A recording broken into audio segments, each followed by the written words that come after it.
ามสำเทาเบิ่งเจ้าบ่เบิ่งบ่เบื่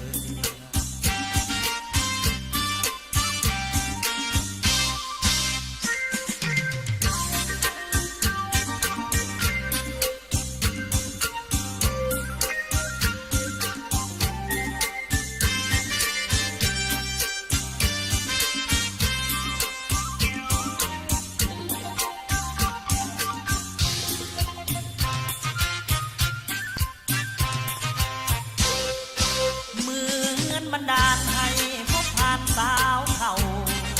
อายุเจ้า40ปลายไฟยังแหงงามสำเทา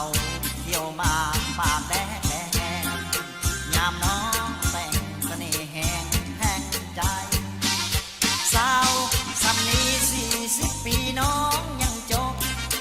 หากได้พบน้องตอนเป็นสาวขึ้นใหม่เจ้าคง